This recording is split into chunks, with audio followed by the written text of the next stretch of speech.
Documento 124. A segunda infância de Jesus.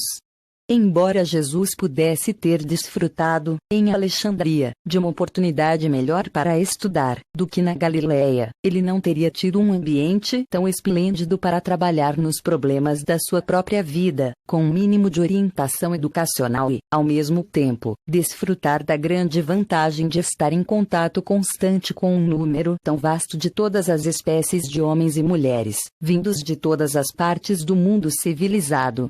Houvesse ele permanecido na Alexandria e a sua educação teria sido dirigida pelos judeus e conduzida ao longo de uma linha exclusivamente judaica. Em Nazaré, ele assegurou uma educação e recebeu uma instrução que o preparou de modo mais aceitável para compreender os gentios, e deu a ele uma ideia melhor e mais equilibrada dos méritos relativos das visões da teologia hebraica oriental, ou babilônica, e da ocidental ou helênica. O 9º ano de Jesus, D.C. Embora de fato não possa ser dito que Jesus tenha estado doente seriamente, ele teve algumas das doenças mais leves da infância nesse ano, junto com seus irmãos e a sua irmã Bebê. Continuou na escola e era ainda um aluno favorecido, tendo uma semana livre a cada mês. E continuou a dividir o seu tempo igualmente entre as viagens às cidades da vizinhança com o seu pai, as permanências na fazenda do seu tio no sul de Nazaré e as excursões de pescaria em Magdala. O problema mais sério, a acontecer ainda na escola, ocorreu no final do inverno quando Jesus ousou desafiar o Chazão a respeito do ensinamento de que todas as imagens, pinturas e desenhos eram idólatras, pela sua natureza. Jesus deliciava-se em desenhar paisagens tanto quanto em modelar uma grande variedade de objetos em cerâmica. Tudo, nesse sentido, era estritamente proibido pela lei judaica, mas até esse momento Jesus havia conseguido desarmar as objeções dos seus pais de um modo tal que eles se tinham permitido continuar com essas atividades. Mas o problema foi novamente levantado na escola, quando um dos alunos mais atrasados descobriu Jesus fazendo, a carvão, um desenho do professor no chão da sala de aula. Lá estava, claro como o dia, e muitos dos anciães tinham visto aquilo antes que o comitê fosse chamar José para exigir que algo fosse feito para acabar com o incumprimento da lei por parte do seu filho primogênito. E, embora não tenha sido essa a primeira vez que as reclamações chegavam a José e Maria, sobre as coisas que o seu versátil e ativo menino fazia, era essa a mais séria de todas as acusações que até então haviam sido lançadas contra ele.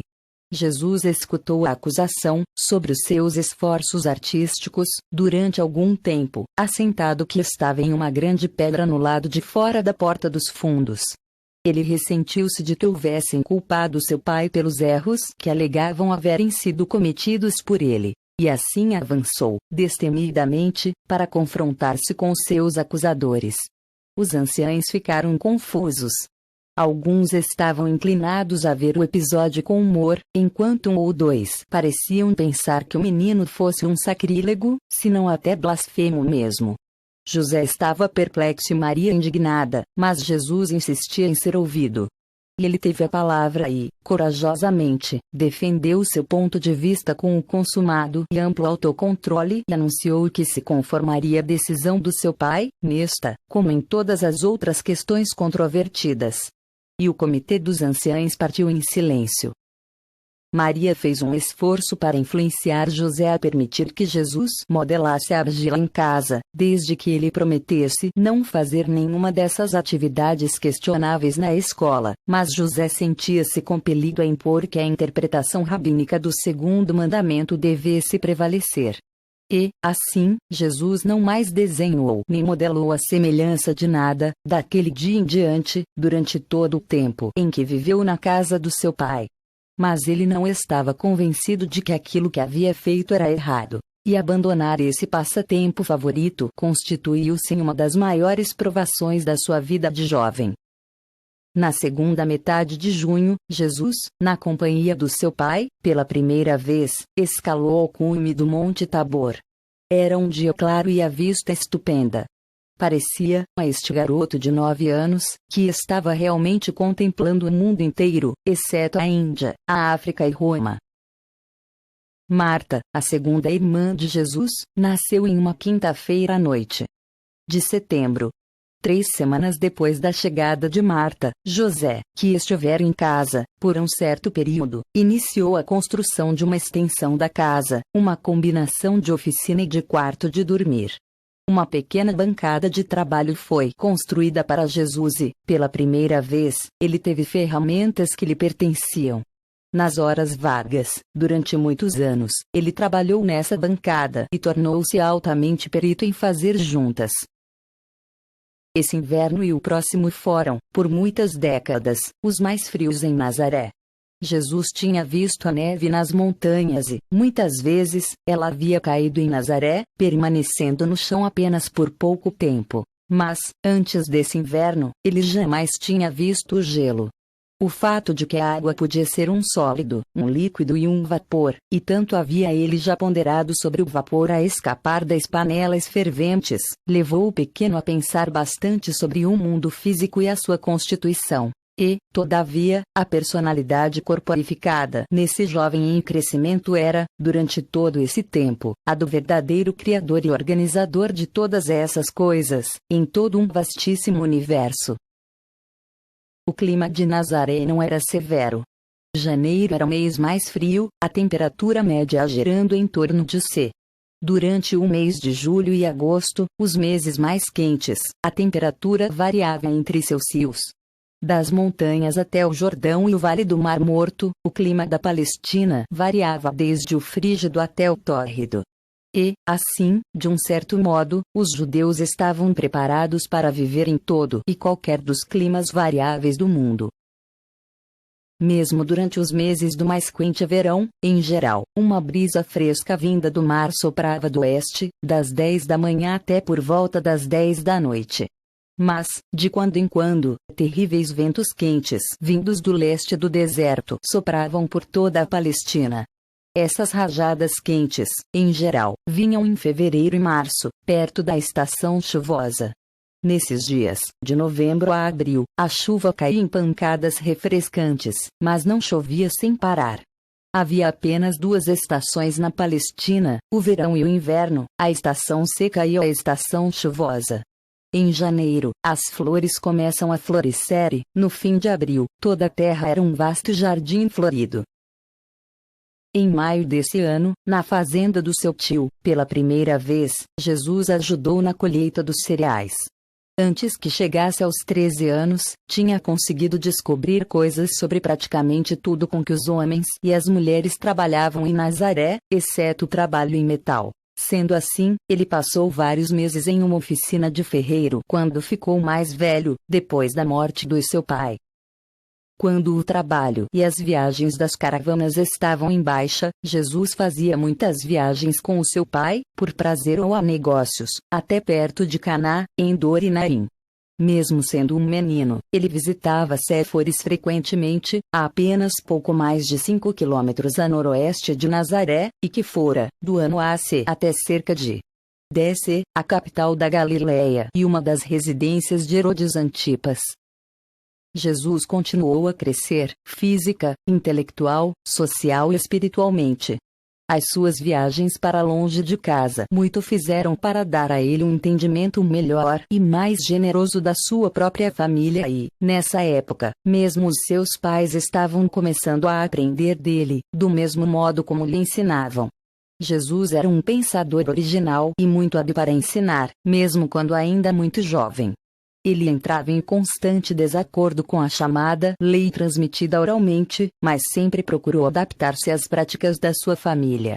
Dava-se bastante bem com as crianças da sua idade, mas frequentemente ficava desencorajado com a lentidão das suas mentes.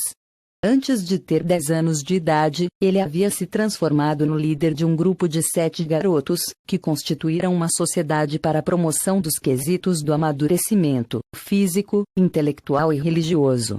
Entre esses meninos, Jesus teve êxito em introduzir muitos novos jogos e vários métodos aperfeiçoados de recreação física. O 10º ano, DC. Era o primeiro sábado do mês de julho, quando Jesus, enquanto passeava com o seu pai pelos campos no interior, pela primeira vez, deu expressão aos sentimentos e ideias que indicavam que ele estava tornando-se autoconsciente da natureza inusitada da missão da sua vida. José escutou atento as palavras importantes do seu filho e poucos comentários fez, não contribuindo com nenhuma informação. No dia seguinte, Jesus teve uma conversa semelhante, mas mais longa, com a sua mãe. Maria, do mesmo modo, escutou os pronunciamentos do garoto, mas também ela não quis adiantar nenhuma informação. Quase 2 anos depois é que Jesus novamente falou aos seus pais sobre a revelação que crescia dentro da sua própria consciência a respeito da natureza da sua personalidade e do caráter da sua missão na Terra. Ele entrou na escola adiantada da sinagoga em agosto. Na escola, estava constantemente gerando impasses com as perguntas que continuava fazendo. E, cada vez mais, Jesus mantinha toda Nazaré em uma espécie de efervescência. Aos seus pais repugnava a ideia de proibir que ele fizesse esses questionamentos inquietantes. E o seu professor principal estava bastante intrigado com a curiosidade do jovem, o seu discernimento interior e sua fome de conhecimento.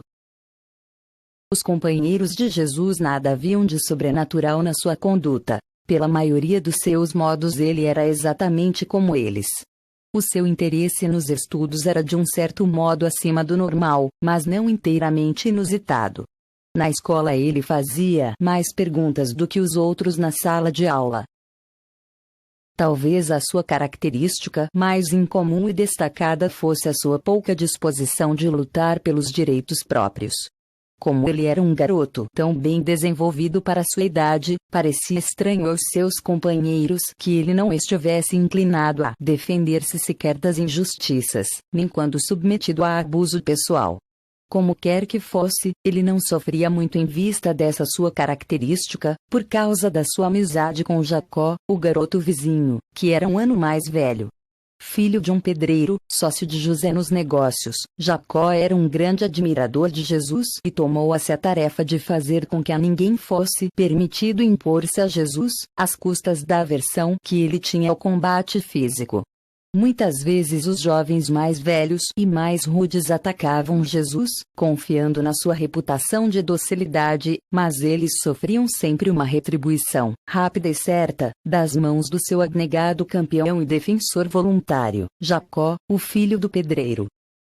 Jesus, em geral, era o líder aceito dos meninos de Nazaré, daqueles que tinham os ideais mais elevados naqueles dias e na sua geração. Era realmente amado pelos companheiros do seu círculo, não apenas por ser justo, mas também por ser dono de uma simpatia rara e compreensiva que revelava amor e beirava uma compaixão discreta. Nesse ano Jesus começou a demonstrar uma preferência marcante pela companhia de pessoas mais velhas. Deliciava-se em conversar sobre as coisas culturais, educacionais, sociais, econômicas, políticas e religiosas com mentes mais amadurecidas, e a sua profundidade de raciocínio e agudeza de observação tanto encantava os seus amigos adultos que eles estavam sempre mais do que dispostos a dialogar com ele. Antes que se tornasse responsável por sustentar a casa, os seus pais estavam constantemente buscando conduzi-lo para que ele se ligasse àqueles da sua própria idade, ou mais próximos da sua idade, de preferência aos indivíduos mais velhos e mais bem informados, pelos quais ele evidenciava certa predileção. Mais tarde, nesse ano, Jesus teve, com muito êxito, uma experiência de pescaria, durante 2 meses, com seu tio no mar da Galileia. Antes de transformar-se em um homem adulto, era já um pescador de grande habilidade. O seu desenvolvimento físico continuou. Era um aluno adiantado e privilegiado na escola. Em casa dava-se bastante bem com seus irmãos e irmãs, todos mais jovens, tendo a vantagem de ser 3 anos e meio mais velho do que o mais velho deles. Ele era bem tido em Nazaré, menos pelos pais de alguns dos meninos mais obtusos, que sempre se referiam a Jesus como sendo muito atrevido, como não tendo a devida humildade e a reserva devida de um jovem. Ele manifestava uma tendência crescente de orientar as atividades das brincadeiras e dos jogos dos seus amigos jovens em uma direção mais séria e mais refletida. Jesus nascera para ensinar e simplesmente não podia refrear-se de agir assim, mesmo quando supostamente empenhado em brincar. José começou muito cedo a ensinar-lhe os diversos meios para ganhar a vida, explicando as vantagens da agricultura sobre a indústria e o comércio. A Galileia era um distrito mais belo e mais próspero do que a Judéia, e lá se gastava cerca de um quarto do que se gastava para viver em Jerusalém e na Judéia. Era uma província de aldeias agrícolas e de cidades industriais adiantadas, contendo mais de 200 cidades com população de mais de 5.000, e 30 de mais de 15.000 habitantes. Quando da sua primeira viagem, com seu pai, feita para observar a indústria de pesca no lago da Galileia, Jesus havia acabado de se decidir por ser um pescador. Mas a convivência estreita com a vocação do seu pai o levou, mais tarde, a tornar-se carpinteiro, enquanto, mais tarde ainda, uma combinação de influências levou à escolha final por tornar-se o instrutor religioso de uma nova ordem de coisas. O 11º ano, D.C. Durante esse ano Jesus continuou fazendo viagens para longe de casa com o seu pai, mas também visitava frequentemente a fazenda do seu tio, ocasionalmente, ia a Magdala para sair em pescaria com o tio que morava perto daquela cidade. José e Maria muitas vezes se viram tentados a demonstrar algum favoritismo especial por Jesus ou a revelar o conhecimento de que ele era uma criança prometida, um filho do destino. Mas ambos sempre comportaram-se de modo extraordinariamente sábio e sagaz em relação a todas essas questões. Nas poucas vezes que, de qualquer modo, demonstraram alguma preferência por ele, mesmo no mais leve grau, o jovem foi logo rejeitando tal consideração especial. Jesus passava um tempo considerável na loja de suprimentos para caravanas, e, assim, conversando com os viajantes de todas as partes do mundo, acumulou um volume incrível de informações sobre assuntos internacionais, considerando a sua idade. Esse foi o último ano no qual ele desfrutou de bastante tempo livre para as alegrias da juventude. Dessa época em diante, as dificuldades e responsabilidades multiplicaram-se rapidamente na vida desse jovem. À noite, na quarta-feira de junho do ano DC, nasceu Judá. O nascimento dessa criança, a sétima, acarretou complicações. Durante várias semanas, Maria ficou tão doente que José permaneceu em casa. Jesus ficou muito ocupado, cuidando das tarefas do seu pai e dos muitos deveres ocasionados pela doença séria da sua mãe. Nunca mais a esse jovem foi possível voltar à atitude juvenil dos seus anos anteriores. Desde o tempo da doença da sua mãe, pouco antes dele fazer 11 anos de idade, ele havia sido compelido a assumir as responsabilidades de primogênito. Assim foi levado a fazê-lo 1 ou 2 anos antes que essas cargas caíssem normalmente sobre os seus ombros. O Chazon, a cada semana, passava uma noite com Jesus, ajudando-o a aprofundar o seu domínio das escrituras hebraicas. E mantinha-se muito interessado no progresso do seu aluno, que era uma promessa, e, assim, estava disposto a ajudá-lo de muitos modos. Esse pedagogo judeu exerceu uma grande influência sobre aquela mente em crescimento, mas nunca foi capaz de compreender por que Jesus ficava tão indiferente a todas as suas sugestões concernentes ao projeto de ir para Jerusalém e continuar a sua educação com os doutos rabinos.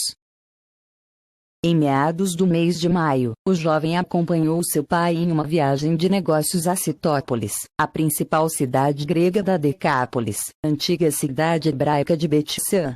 No caminho, José contou grande parte da antiga história do rei Saul, dos filisteus e dos eventos subsequentes da história turbulenta de Israel. Jesus ficou tremendamente impressionado com a aparência de limpeza e de ordem dessa cidade tida como pagã. Maravilhou-se com o teatro a céu aberto e admirou-se com a beleza do templo de mármore, dedicado à adoração dos deuses pagãos. José ficou bastante perturbado com o entusiasmo do jovem e tentou contrabalançar essas impressões favoráveis, exaltando a beleza e a grandeza do templo judeu de Jerusalém. da montanha de Nazaré. Muitas vezes Jesus havia contemplado, com curiosidade, essa magnífica cidade grega e tantas vezes perguntara sobre os seus extensos edifícios públicos ornados. O seu pai, todavia, sempre procurara evitar responder a tais perguntas. Agora estavam face a face com as belezas dessa cidade gentia, e José não podia ignorar gratuitamente as perguntas de Jesus.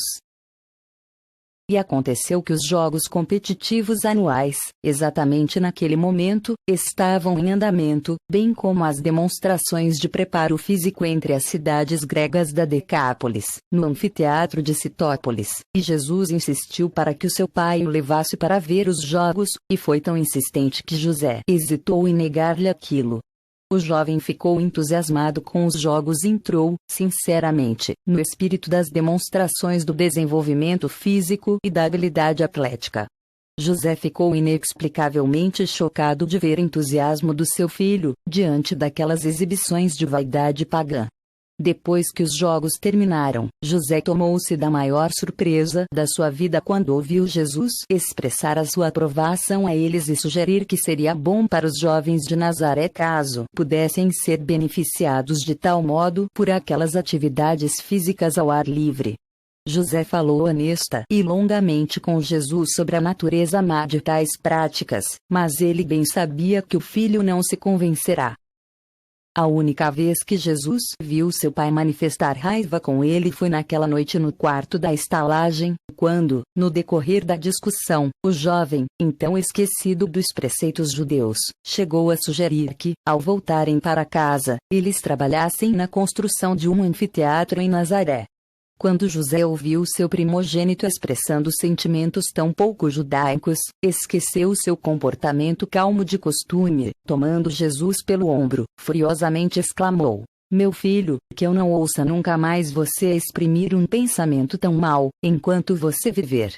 Jesus ficou assustado com aquela demonstração de emoção feita pelo seu pai. Nunca antes tinha sido levado a sentir indignação pessoal do seu pai e em ficar atônito e chocado, mais do que era possível exprimir. E apenas respondeu: "Está bem, meu pai, assim será." E nunca mais o jovem fez a mais leve alusão, de qualquer modo, aos jogos e outras atividades atléticas dos gregos, enquanto seu pai viveu. Posteriormente, Jesus viu o anfiteatro grego em Jerusalém e ficou sabendo o quanto essas coisas podem ser odiosas do ponto de vista judaico. Porém, durante a sua vida, esforçou-se para introduzir a ideia da recreação saudável nos seus planos pessoais e, até onde a prática judaica permitiu, no programa de atividades regulares dos seus 12 apóstolos. Ao final desse 11º ano de vida, Jesus era um jovem vigoroso, bem desenvolvido, moderadamente bem-humorado e bastante alegre, mas, desse ano em diante, ele tornava-se mais dado a períodos peculiares de profunda meditação e contemplação circunspecta. Era hábito pensar sobre como devia encarar as obrigações para com a sua família e, ao mesmo tempo, ser obediente ao chamado da sua missão para com o mundo. E, então, Jesus já concebia que o seu ministério não deveria se limitar a melhorar o povo judeu. O 12º ano, DC. Esse foi um ano cheio de acontecimentos na sua vida. Jesus continuou a fazer progressos na escola e foi infatigável no seu estudo da natureza, e, cada vez mais firmemente, prosseguia nos seus estudos dos métodos pelos quais o homem ganha a vida. Começou a fazer um trabalho regular na carpintaria de casa e lhe foi permitido administrar os seus próprios ganhos, um arranjo muito inusitado para uma família judia. Nesse ano, também aprendeu como é sábio manter esses assuntos como um segredo de família. Estava tornando-se consciente de que tinha causado problemas na cidade, e, doravante, tornar-se-ia cada vez mais discreto, guardando segredo sobre tudo que pudesse levá-lo a ser considerado como diferente dos seus companheiros. Durante esse ano ele vivenciou muitos períodos de incerteza, para não dizer de dúvida real, a respeito da natureza da sua missão. A sua mente humana, em desenvolvimento natural, ainda não captava plenamente a realidade da sua natureza dual. O fato de que tivesse uma única personalidade tornava difícil para sua consciência reconhecer a dupla origem dos fatores que compunham a natureza ligada àquela mesma personalidade. Dessa época em diante, ele teve mais êxito em lidar com os seus irmãos e irmãs. Cada vez com mais tato, era sempre mais compassivo e atento ao bem-estar e à felicidade deles. E manteve sempre um bom relacionamento com todos até o começo da sua ministração pública. Para ser mais explícito, ele dava-se de um modo excelente com Tiago, Miriam, e com as duas crianças mais jovens, ainda não nascidas, então, Amós e Ruth, e sempre muito bem com Marta. Todo o problema que ele tinha em casa surgia, quase sempre, de atritos com José e Judá, particularmente com este último. Foi uma experiência de provação, para José e Maria, realizar a formação dessa combinação sem precedentes de divindade e de humanidade. E ambos merecem um grande crédito por desincumbirem-se tão fielmente e com tanto sucesso das suas responsabilidades de progenitores. Os pais de Jesus iam compreendendo cada vez mais que havia algo de supra-humano residindo neste seu filho mais velho, mas eles nunca, sequer de longe, sonhariam que esse filho de promessa era de fato e na verdade o Criador verdadeiro deste universo local de coisas e de seres. José e Maria viveram e morreram, sem jamais saber que o seu filho Jesus realmente era o Criador do universo, encarnado na carne mortal.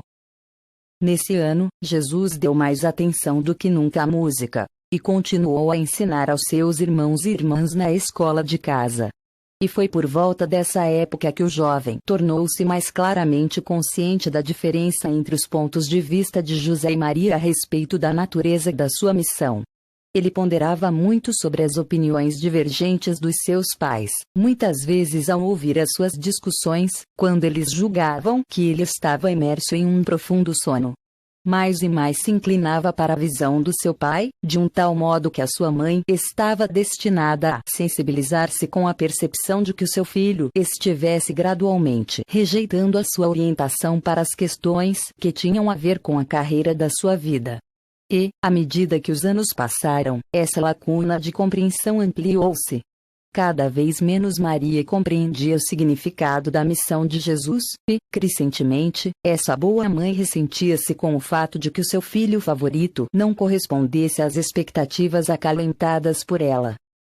José alimentava uma crença, cada vez maior, na natureza espiritual da missão de Jesus. E, à parte outras razões mais importantes, parece uma pena de fato que ele não pudesse ter vivido para ver o cumprimento da sua noção do que era a auto-outorga de Jesus na terra. Durante o seu último ano na escola, quando tinha 12 anos de idade, Jesus contestou perante o seu pai o costume judeu de tocar o pedaço de pergaminho, pregado no portal, todas as vezes que se entra ou que se sai da casa, em seguida sempre beijando o dedo que tocou o pergaminho. Como uma parte desse ritual, era costumeiro dizer: "O Senhor preservará o nosso sair e o nosso entrar, desta vez em diante e para sempre." José e Maria tinham reiteradamente instruído a Jesus quanto às razões para não fazer imagens ou desenhar figuras, explicando que essas criações poderiam ser usadas com propósitos idólatras. Embora Jesus não compreendesse inteiramente as proscrições contra as imagens e figuras, ele possuía um alto conceito do que é a consistência lógica e, assim sendo, ele destacou para o seu pai a natureza essencialmente idólatra dessa obediência habitual, quanto ao pergaminho do portal. E José retirou o pergaminho, depois que Jesus houvera assim argumentado com ele. Com o passar do tempo, Jesus fez muita coisa para modificar as práticas das formalidades religiosas dos seus pais, tais como as preces familiares e outros costumes. E foi possível fazer muitas dessas coisas em Nazaré, pois a sinagoga ali se encontrava sob a influência de uma escola liberal de rabinos, representada por José, o renomado instrutor de Nazaré. Durante esse ano e os 2 seguintes, Jesus sofreu um grande desgaste mental por causa do esforço constante de ajustar a sua visão pessoal das práticas religiosas e das amenidades sociais às crenças estabelecidas dos seus pais. Ele atormentava-se com o conflito entre o desejo de ser leal às suas próprias convicções e a exortação da sua consciência ao dever de ser submisso aos seus pais. O seu conflito supremo sendo entre os dois grandes comandos predominantes na sua mente jovem. Um era: ser leal aos ditames das tuas convicções mais elevadas sobre a verdade e a retidão. O outro era: honrar o teu pai e a tua mãe, pois eles te deram a vida e te alimentaram desde então. Contudo, Jesus nunca deixou de lado a responsabilidade de fazer os ajustes cotidianos necessários entre esses domínios: o da lealdade às convicções pessoais e o do dever para com a família. E alcançou a satisfação de saber fundir de um modo cada vez mais harmonioso as convicções pessoais e as obrigações familiares e um conceito magistral de solidariedade grupal, baseado na lealdade, na justiça, na tolerância e no amor. O seu 13º ano, DC. Durante esse ano, o jovem de Nazaré passou da juvenilidade para o alvorecer da sua juventude como homem. A sua voz começou a mudar, e outros traços da sua mente e do seu corpo evidenciaram o estado iminente da fase de amadurecimento. No domingo à noite, de janeiro do ano DC, o seu irmão Amós nasceu. Judá não tinha ainda nem 2 anos de idade e a irmã Ruth estava ainda para vir. Assim pode-se ver que Jesus tinha uma família bastante numerosa, de pequenas crianças, sob os seus cuidados, quando seu pai encontrou sua morte acidental no ano seguinte.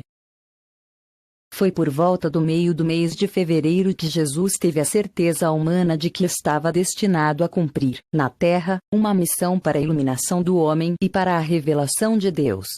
Decisões fundamentais, combinadas a planos de longo alcance, estavam sendo formulados na mente desse jovem que era, para efeitos externos, um jovem judeu dentro da média de Nazaré.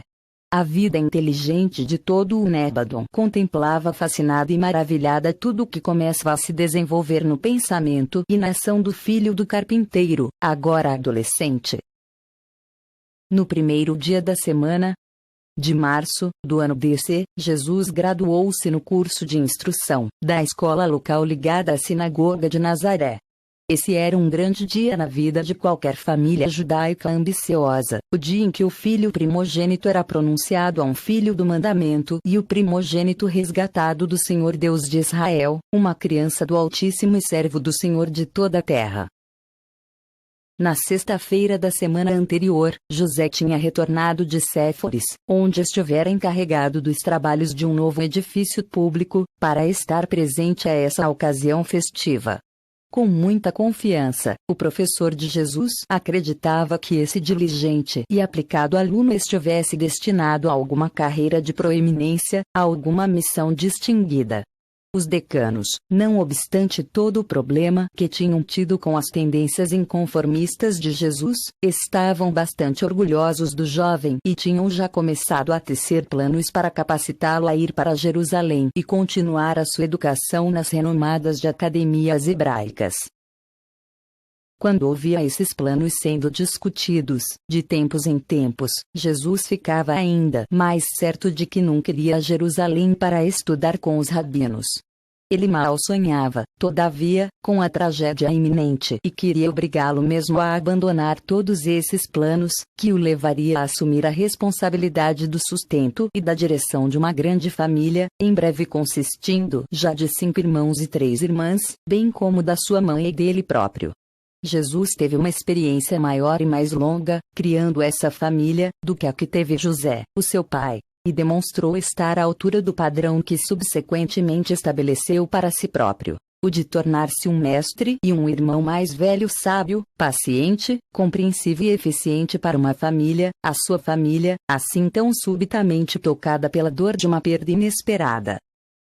A viagem a Jerusalém. Jesus, tendo agora atingido o limiar da vida de amadurecimento, e estando já graduado formalmente nas escolas da sinagoga, estava qualificado para ir a Jerusalém com os seus pais e participar com eles da celebração da sua primeira Páscoa. A festa da Páscoa desse ano caía em um sábado, de abril, do ano DC. Um grupo numeroso, 103 pessoas, preparou-se para partir de Nazaré, na segunda-feira, de abril, pela manhã, rumo a Jerusalém. e viajaram para o sul, rumo a Samaria, mas ao chegar em Jezreel, tomaram a direção leste, rodeando o monte Jubó até o vale do Jordão, para evitar passar por Samaria. José e a sua família teriam querido passar por Samaria, pelo caminho do poço de Jacó e de Betel, mas, posto que os judeus desgostavam de lidar com os samaritanos, decidiram ir com os seus vizinhos pelo caminho do Vale do Jordão. O muito temido Arquilau havia sido deposto, e eles pouco tinham a temer ao levar Jesus a Jerusalém. 12 anos eram passados, desde que o primeiro Herodes havia tentado destruir a criança de Belém. E ninguém agora pensaria em associar aquele caso a esse obscuro jovem de Nazaré. Antes de chegar na encruzilhada de Jezreel, à medida que caminhavam para a frente, muito em breve, à esquerda, eles passaram pela antiga aldeia de Shunir. Jesus, outra vez, escutou a história da Virgem mais bela de todo Israel, que certa vez viveu lá, e também sobre as fantásticas obras que Eliseu havia realizado ali. Ao passar por Jezreel, os pais de Jesus contaram sobre a façanha de Aabe e de Jezebel e sobre a bravura de Jeú. Passando ao redor do monte Gilboa, muito eles falaram sobre Saul, que tinha tirado a sua própria vida nos penhascos dessa montanha, do rei Davi e de outros acontecimentos desse local histórico. Ao passar pela periferia de Gilboa, os peregrinos puderam ver a cidade grega de Citópolis à direita. Eles olharam as estruturas de mármore à distância e não chegaram muito perto da cidade gentia para não se sujarem, pois se o fizessem, eles não poderiam participar das cerimônias solenes sagradas dessa Páscoa em Jerusalém. Maria não pôde compreender por que nem José nem Jesus falaram de Citópolis. Ela não sabia da controvérsia que tinham tido no ano anterior, pois nada revelaram a ela desse episódio. A estrada agora disse imediatamente até o vale tropical do Jordão e, logo, Jesus colocava o seu olhar de admiração sobre o tortuoso e sempre sinuoso Jordão, com as suas águas resplandecentes e ondulantes à medida que fluía para o Mar Morto. Eles colocaram de lado seus agasalhos enquanto viajavam para o sul nesse vale tropical, desfrutando dos campos luxuriantes de cereais e das belas oleáceas cobertas de flores rosadas, enquanto o maciço do Monte Hermon, com a sua calota de neve, levantava-se ao longe no lado norte, dominando majestosamente o vale histórico. A pouco mais de umas 3 horas de viagem, de Citópolis, eles chegaram a uma fonte borbulhante, e acamparam ali durante a noite, sob o céu estrelado. No seu segundo dia de viagem passaram por onde o Jaboque, vindo do leste, flui para o Jordão e, olhando para leste no vale desse rio, recordaram-se dos dias de Gideão, quando os medianitas invadiram essa região para ocupar as suas terras. No final do segundo dia de viagem, acamparam perto da base da montanha mais alta, que domina o Vale do Jordão, o Monte Sartaba, cujo cume foi ocupado pela fortaleza alexandrina onde Herodes manteve presa uma das suas esposas e enterrou os seus 2 filhos estrangulados. No terceiro dia, passaram por 2 aldeias que haviam sido recentemente construídas por Herodes e perceberam a sua arquitetura evoluída e os seus belos jardins de palmeiras. Ao cair da noite alcançaram Jericó, onde permaneceram até o dia seguinte. Naquela noite José, Maria e Jesus caminharam, por cerca de 3 quilômetros, até o local antigo de Jericó, onde Joshua, cujo nome foi dado a Jesus, tinha realizado as suas renomadas façanhas, de acordo com a tradição judaica. No quarto e último dia de viagem, a estrada era uma contínua procissão de peregrinos. Agora eles começam a escalar as colinas que levavam até Jerusalém. Ao chegarem ao topo podiam ver, ao fundo e ao sul do Vale do Jordão, as montanhas sobre as águas quietas do Mar Morto. Na metade do caminho até Jerusalém, Jesus pôde ver, pela primeira vez, o Monte das Oliveiras, a região que se integraria como uma parte subsequente da sua vida, e José indicou para ele que a Cidade Santa estava pouco além dessa crista. E o coração do garoto bateu mais depressa em uma antecipação da alegria que seria contemplar, em breve, a cidade e a casa do seu Pai Celeste. Nos declives a leste das Oliveiras, eles fizeram uma pausa para descansar às margens de uma pequena aldeia chamada Betânia. os aldeões hospitaleiros puseram-se a oferecer os seus préstimos aos peregrinos, e aconteceu que José e a sua família haviam parado perto da casa de um certo Simão, que tinha 3 filhos com idades próximas da de Jesus, Maria, Marta e Lázaro. Eles convidaram a família de Nazaré para entrar e tomar um refresco. E então, uma amizade, que haveria de durar toda uma vida, floresceu entre as duas famílias. Muitas vezes, depois disso, na sua vida cheia de acontecimentos, Jesus passou por essa casa. Logo se puseram a caminho e logo chegaram ao alto do Monte das Oliveiras. E, pela primeira vez, segundo a sua memória, Jesus viu a cidade santa, os palácios pretensiosos e os templos inspiradores do seu Pai. Em nenhuma época da sua vida, Jesus provou uma experiência de emoção tão puramente humana como nesta que nesse momento tomou completamente, quando ele parou ali nessa tarde de abril no Monte das Oliveiras, sorvendo a sua primeira vista de Jerusalém. E nos anos posteriores, nesse mesmo local, ele deteve-se e chorou sobre a cidade que estava a ponto de rejeitar um outro profeta, o último e o maior de seus mestres celestes. Mas, apressados, eles tomaram o caminho de Jerusalém. Agora já era quinta-feira à tarde. Ao chegar na cidade, eles passaram pelo templo, e nunca Jesus havia visto uma tal multidão de seres humanos. Ele meditou profundamente sobre como esses judeus haviam se reunido ali, vindos das partes mais distantes do mundo conhecido. Pouco depois chegaram ao local previsto, onde se iriam acomodar durante a semana da Páscoa, a casa ampla de um parente abastado de Maria, o qual, por intermédio de Zacarias, conhecia algo do início da história de João e de Jesus. No dia seguinte, o dia da preparação, eles aprontaram-se para a celebração própria do sábado de Páscoa. Embora toda Jerusalém estivesse ocupada com as preparações da Páscoa, José encontrou tempo para levar o seu filho para dar uma volta e visitar a academia onde tinha sido arranjado para ele continuar a sua educação. 2 anos mais tarde, tão logo alcançasse a idade necessária de 15 anos. José ficou de fato perplexo ao observar quão pequeno era o interesse evidenciado por Jesus por todos aqueles planos tão cuidadosamente elaborados. Jesus ficou profundamente impressionado com o templo e com todos os serviços e as outras atividades ligadas ao mesmo. Pela primeira vez, desde os 4 anos de idade, estava ele ocupado demais com as próprias meditações a ponto de não fazer tantas perguntas. E, ainda assim, ele fez ao seu pai várias perguntas embaraçosas, como tinha feito em ocasiões anteriores, tais como por que o Pai Celeste exigia o sacrifício de tantos animais inocentes e desamparados. E o seu pai sabia muito bem, pois lia na expressão do rosto do jovem, que as suas respostas e tentativas de explicação eram insatisfatórias para aquele jovem filho, de pensamentos tão profundos e raciocínio tão preciso.